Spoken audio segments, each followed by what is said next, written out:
That's a game changer. We had activity-based goals, immersing ourselves in everything that was like learning from so many people. How do you build a network marketing business if you're extremely busy? That is the question I get asked so many times.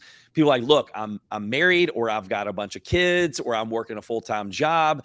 Like, how do you balance everything and still have success in your business? Well, today's guest, they're going to tell us exactly that. Not only do they have 3 kids, all under the age of 8, but they both started network marketing, working a job with 3 kids, never doing this before, but yet went out and hit the top rank in their company, hit the 6-figure, now multiple 6-figure income per year rank, and they're growing extremely fast. So I'm very excited to introduce to you on this episode, Devin and Colleen Shaw. All right, Devin and Colleen, we really appreciate you joining. And I know today has been a crazy busy day. Correct me if I'm wrong, but today was the first day of school for your children, correct? Yep. Yes. Yeah. Yes. Mixed feelings, mixed emotions, but Thank goodness. Now, is this the first time you have all 3 in school? Like, how old are your children? yeah. So we have an 8-year-old, she's in 3rd grade, a 5-year-old going into kindergarten, and our youngest is 2.5, and she just started preschool for the first time. So it's been an emotional roller coaster of a morning so far, but we're excited for them. We're ready. There we go. 3 kids, all under the age of 8. So Devin, if you just look at my haircut, this is probably your future. Okay, as they get older. Got the gray. And, oh, okay, yeah. Yours turned gray, mine turned loose. So yeah, you're in better shape than I am. That's why I grow a little bit on my face. I'm like, okay, I'll grow hair where I can. And but you know, I know your story is definitely going to inspire and motivate a lot of people that are watching and listening all over the world to this episode, because so many times people come to me and they want me to coach them, and they ask me going, look, you know, I know you and your wife have 5 kids. And when I was building in the field, we had multiple franchises and we had a big team.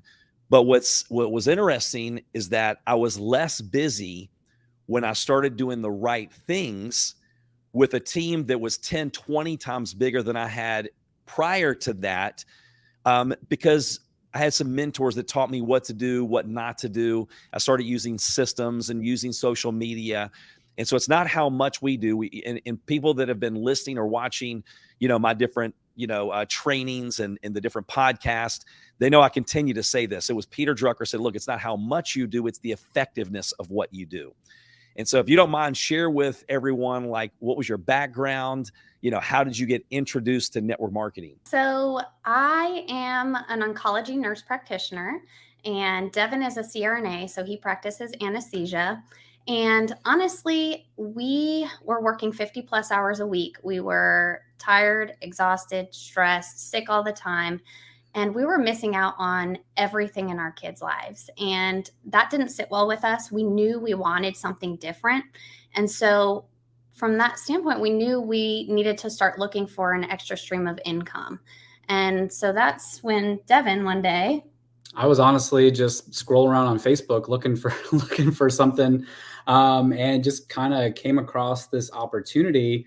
And it was in the realm of something we wanted to get involved in, and we just kind of figured, you know, what the heck, why not? Let's see if it turns into something. And it really has changed our lives, you know. But it's been a fun ride so far, for sure. Yeah, it was a side hustle page, right? Yeah, it was just a side hustle page. Yeah. We didn't know the person at all, and just kind of reached out to him, wanted to know a little bit more information, and then we didn't know anything about network marketing. Nothing. Didn't have a clue. I didn't even know what it was. We were just like, oh, okay, we can do this, and Yep. we can make money from our phone. Well, that seems pretty smart. Business So model. Yeah, let's do it. looks good. Yeah. What's the worst that can happen?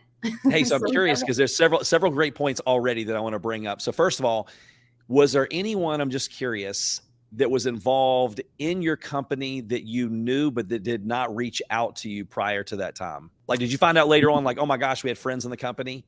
No. Mm-mm. Okay, so it was a newer company, but a lot of times, if the company's been around for a period of time, there's people like you two that end up finding someone that they really don't know, and they reach out to them, they join, and later on, because I had that happen to me, right? So I had a guy that walked across stage many years ago as a millionaire club member.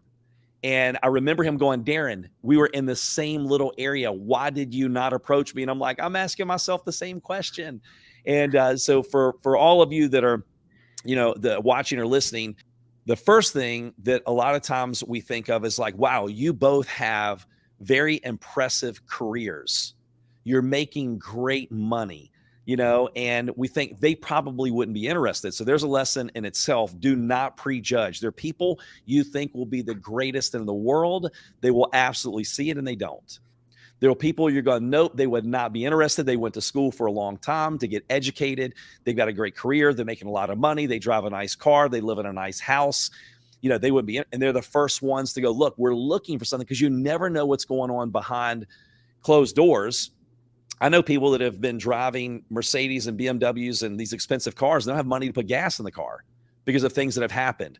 Or like you said, look, we were sick and tired of missing things in our kids' lives. And we knew it was only going to get busier because they're growing and there's more and more things to do. So that's a great point. So you reached out to someone, they shared information, and you got started. So how did you balance both of you working full-time, 3 little kids, and building a business and having no experience in network marketing? I would say we just dove in, and we had the vision and we stuck with that. And it was just that daily activity that we really stuck with. We had, every night before we went to bed, we gave up our Netflix. We would do a certain amount of, income producing activities, trainings, educating ourselves, and we wouldn't go to bed until we completed that every night. So we just kind of fit it in. We also, use some weekend hours for. Yeah, that was a big thing, was that we knew what we were doing now wasn't getting us where we wanted to be. We were exchanging time for money, all of those sorts of things, but we wanted to have more time with our family. So we knew we had to do something different in order to get that.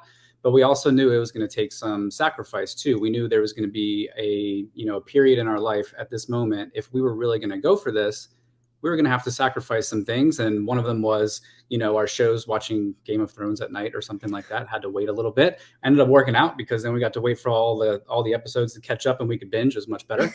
On weekends when we would, do a lot more get-togethers with family or friends, we would have opportunity events that were local, or, there were trainings to go to, or just whatever it was. We wanted to immerse ourselves in everything that was going on with the company, and really trying to better ourselves with this network marketing profession, because we were clueless. So the only way we were going to have success was to learn from people, to watch videos, to get better. It's just like when we say like our healthcare jobs, like me doing anesthesia, when just like, you don't just go from not knowing it to all of a sudden knowing exactly what to do. Like there's a long process of learning. So we kind of, removed our careers from this, thinking this is something new. We need to learn, we need to get better. And how can we do that? So we really immersed ourselves in all of it and made a lot of sacrifices, and it's definitely paid off.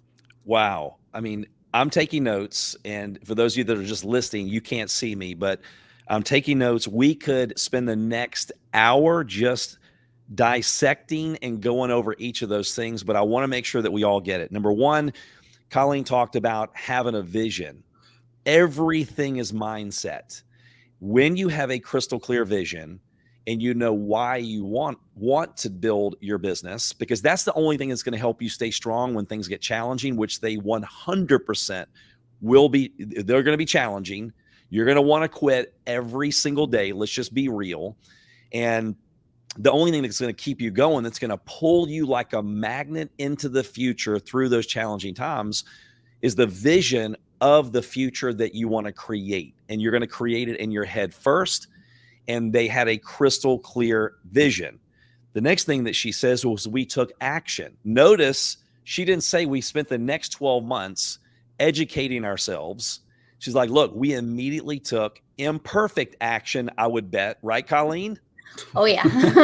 Yeah. Okay, see, they're both laughing. So that means, oh my gosh, you have no idea. And I'm laughing with you because I go back and look at the first things that, or think about the things that I did. And I'm like, I want to send all of those people an apology letter and like buy their dinner because I was so bad.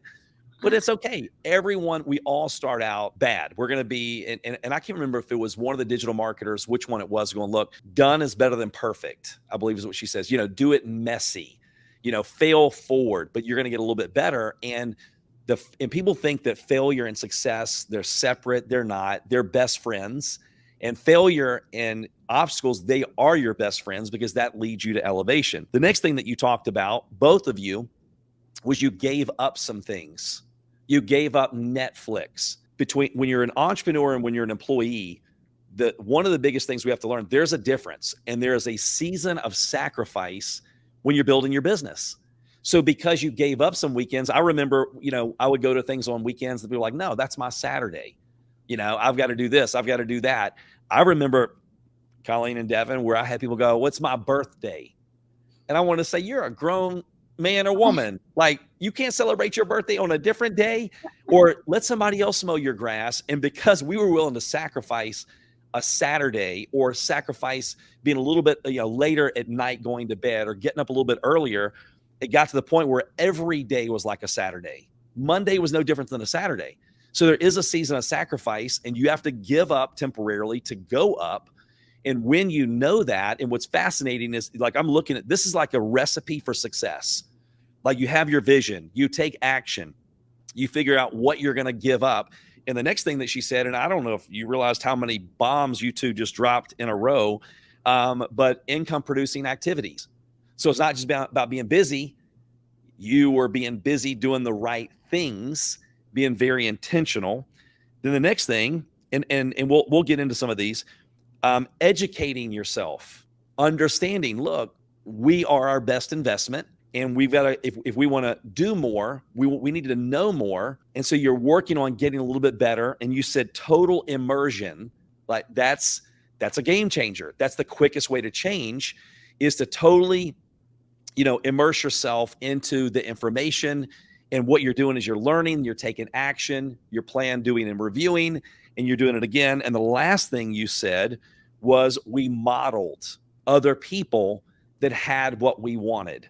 And so if I was going into a career that you two, where you were full-time, right, and you're one of the best, I would love to tag along, learn from you, because that's going to help me shorten my learning curve. So even though that was like the first few things that you said, those are gold. Is there anything that you want to expand on? I mean, it really was. I think that one of the keys was honestly just that becoming obsessed and immersing ourselves in everything that was, like, learning from so many people. That's been our biggest game changer, was seeing people that, like what you said, are where we want to be. All right, well, what do you do? How did you get there? And asking people questions. I think we were also good about not being scared to ask, like, people in the upline that maybe we were like, oh my gosh, you see them on all these trainings and you don't know if you can talk to them or just whatever, and just reaching out and start picking their brain.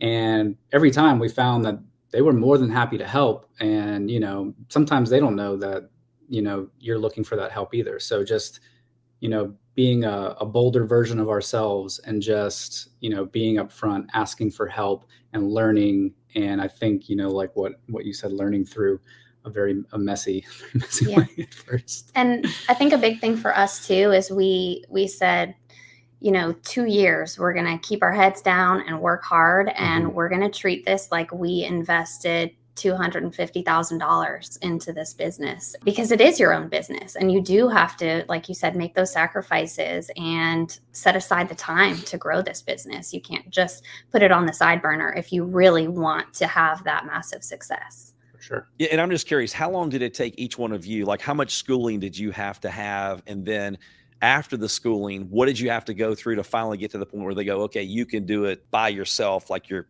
certified, qualified, and you go? What type of process was that? It was what, 7 years? 8 years after past high school. It was both of us were like 8 years. 8 years. Yeah. 8 years.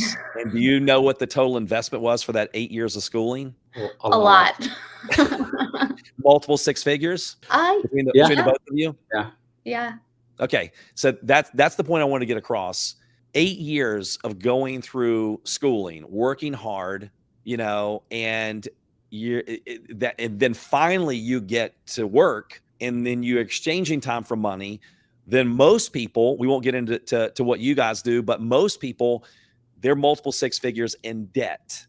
And so then they go out and start having to pay that debt back, and they start out under so much pressure. Today's episode is brought to you by rankupandlead.com. It's a free resource that I created because I've noticed there are 5 common mistakes that I see that leaders make. And so if you want to learn how to avoid them so you can grow your team much faster, make sure to check out that free resource. The challenge, and tell me if you agree with network marketing, direct sales, the investment is less than the price of a smartphone. And so it's easy to do, is easy not to do. Hey, I'll get in. We'll give this thing a go and just see what happens. We'll try it. Well, if you're trying, you're lying, right? There's no trying. We're either going to do it or we're not. So would you agree in like you having that mentality, we're going to act like we invested $250,000.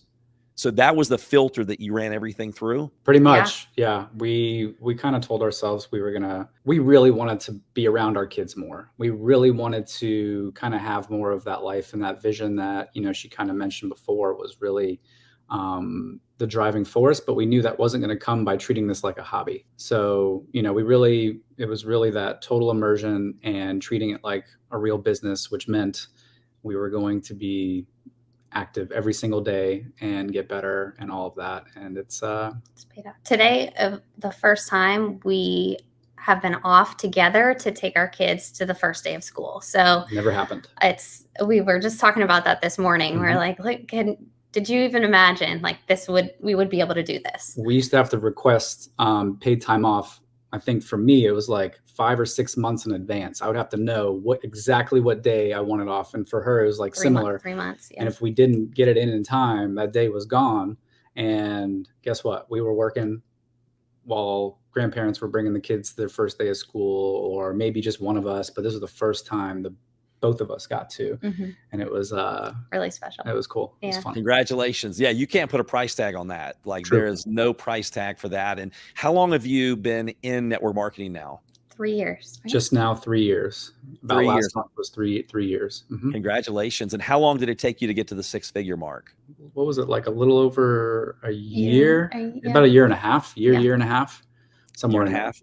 Yeah. I mean, and when in reality, if it took you 8 years like it did with your degree, right, and then you were making 6 figures from home, like that's still a pretty good deal. But you did this as a side hustle part-time in a year and a half. And now, Colleen, you're a full-time stay-at-home mom. Is that correct? And building the business? Yeah, I still like to maintain my license. So I work 1 day a week, but it's because I choose to. So yeah. Right. And the rest of the time I'm working the business and with the kids. That is amazing. Yes. Congratulations. So treating it as if you invested multiple 6 figures and then being bold, it takes that. How many times did you get discouraged? Now we know you didn't quit, obviously, but how many times did you get discouraged and felt like giving up and quitting? Oh man. So, I mean, probably countless times, even at the very, very, very beginning, we got tested pretty hard. Whether it was first customer, first launch event, first time, doing a launch event, like talking about it. Like 2 people showed up, maybe, First reach out to one of my really good friends, sent the world's longest, spammiest message you've probably ever seen. Basically gave like company stats, like just like this ridiculously long message. He always gets back to me, and he didn't. And then he called me the next day, and he was like, Devin, I wasn't sure if you were going to answer. He goes, I got the world's spammiest message from you yesterday. I thought somebody stole your phone. That happened. Like, these are the things, but you know what? Learned, I was like, well, I'm never going to do that again. And it was just, I mean, I would say, multiple times, but we saw other people having success. And the whole time we were just like, if they can do it, we can do it. There's no reason that they're not like superhuman or anything like that. Like if they can learn it, we can learn it. And then we just. And throughout those times when we did come across obstacles or those struggles or feelings like we wanted to quit, we actually created a vision board, and we have it in our bedroom. Like as soon as we walk into our bedroom, we see it. And so I think when you come across those struggles and you revisit that and you revisit your why and your vision board, it kind of helps you get back into the grind of it all. It's that giant boat that's on that vision board. That just cabin. That giant boat. I love it. Yeah. The vision board, what thou seest, thou beest. And, we know because, Jenny Greer and David Bird, best-selling author, they always talk about clarity gives you focus, and focus gives you energy. Anytime we feel unmotivated, anytime we feel burned out, we always go back to, okay, why am I really doing this? And when you two, I can imagine it doesn't matter how you feel when you look at those three beautiful kids and you're like, no, and this was my attitude as well. I'm like, I don't want some actor, actress, some singer, some pro athlete being my kid's hero. I want them to know mom and dad, we did what it took to take care of the family. And that kept driving me, even though there were days I felt like quitting. We just don't quit, because that helps pull us into the future. So that's phenomenal. I guess the last thing I want to ask before we go into the next segment is, what would a normal day look like with three little kids, both of you working and building your business? Like chaos, but I'd love to know like kind of how it flowed throughout the day. Well, it starts at midnight when our kids come into our room. So let's just say that there's multiple times when they wake us up throughout the middle of the night. Like when I say us, it's really mainly her. Just being, but that's when it starts. But yeah, walk us through part of the morning and everything. Mornings. So is this before they started school? Well, yeah, I'm just curious, like when you were building your business. Okay. Like you're getting started, you have no idea what you're doing. You're both working full time. You got three little kids. And actually when you started 3 years ago, so the youngest wasn't even born yet, right? Correct. So you went through pregnancy and having a baby and a brand new baby at the same time you're building your business. Like that's a whole nother set of, Devin, I know you and me have this much in common. We both married up. And if it wasn't for our spouses, like you and I would not be on here right now. And, but yeah, what did that look like? The whole process of, just trying to work it together and learn and grow at the same time. Honestly, whenever we had the time, we just would sneak in a little bit of work or a little bit of training. And so in the morning, right when we would wake up, if the kids were still sleeping, which sometimes would happen, hop on our phone. I know that's not what everyone preaches, and you shouldn't have screen time right at the beginning, but we've had to fit it in where we could. So we had to, so we would get on our phone, do a little bit of work, follow up messages at that time. I know you were able to fit some work in while you were at work, maybe on your lunch break, things like that, and set up phone calls. Driving home from work is a lot of times when we would do three-way calls or phone calls with prospects, things like that. And then it would be kind of bedtime routine, which is like a 4-hour long routine, dinner, bedtime. And then after that, right back to work until, we were done. We wouldn't go to bed until we were done with what we had in mind for the day. Right. We had activity-based goals. We knew we wanted to at least reach out to 5 people a day each. Yeah. So that would be 10 for the both of us. And we wouldn't go to bed until we did that. And we had to make sure that we were consistent on social media and learning it. And I think some of those times, even in the morning or whenever, it was listening to trainings. Maybe the company just had a training, or, maybe, someone like yourself or someone we were following on social media had a podcast, and we would, listen to that while we could. AirPods were huge personally for me, because I could walk around inconspicuously at work and I'd be like listening to stuff and just trying to learn, different things. But it was literally just in those, whenever we had time, and being excited and being pumped up about what we were doing and talking to our friends and everyone at work that we worked with, just letting them know what we were doing. We just wanted to plant as many seeds as we possibly could. And we learned early on, people will surprise you. People that you think for sure, oh, they would kill it, they would love this, they would have no interest. And then people that you think that aren't interested would be interested. So we really just were like, you know what? We're taking the bias out. We're not going to think about what we think they're interested in because we don't have a clue. We have no idea. Let's just let everyone know. Let's plant as many seeds as we can. And we led with excitement. We were just excited. So, and we just shared that. Yeah. And another thing too, is we don't know, there's no way people are like, hey, who do you think will be good at this, the product or the business? I have in 28 years when I was in the field, I never figured that out because you just don't know. You don't know what's going on in their life. And the other thing is you don't know who they know. It's the 6 degrees of separation. That person may not be interested at all, or they may have a little spark, get excited, lead you to one person before they go into the witness protection program. And that person led you to the next top earner in your company. So our goal is not to prejudge. It's just to share that information. I had one thought that just came to me with a lady that goes, hey, I would love to invite this person, but they wouldn't be interested.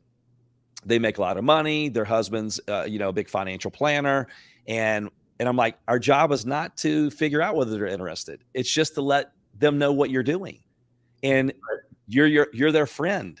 Wouldn't you do the same for them? Yeah.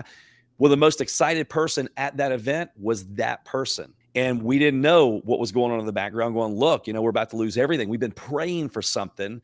Thank God you called me. And they shared some things that were very, they were authentic and transparent. And they went on to be a 7-figure earner in that company, still there a decade plus later, phenomenal people. And every single person in between, 3 or 4 people, they all quit. They eventually all quit. So the goal is just to share the information, plant the seeds exactly like you said. And then I know one more thing before we go into the next segment here. I know you two are really good because it can't be all about an individual or a couple.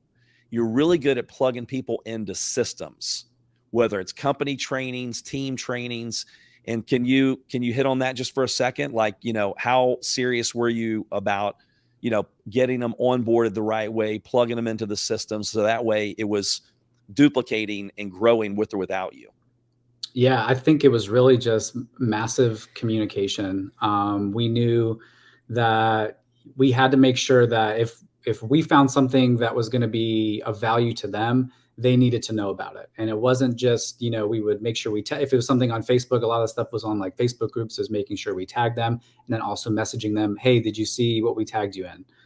It was taking that little extra effort where we would just massively communicate with absolutely everyone, keeping everyone informed on everything that was going on. It didn't matter if they were someone who was sprinting or if there was someone who was walking, if there was a training on or there was an opportunity event where they could invite their potential business partners to, we made sure to let them know. There was no letting anyone fall through the cracks, because it's one of the easiest things to let happen. Honestly, it's very easy to let people kind of fall through the cracks of your organization. But it was really just, we knew the things that were working for us, and we wanted to massively communicate that with everyone. Yeah. Communication is key. The more communication you have, the more success you have.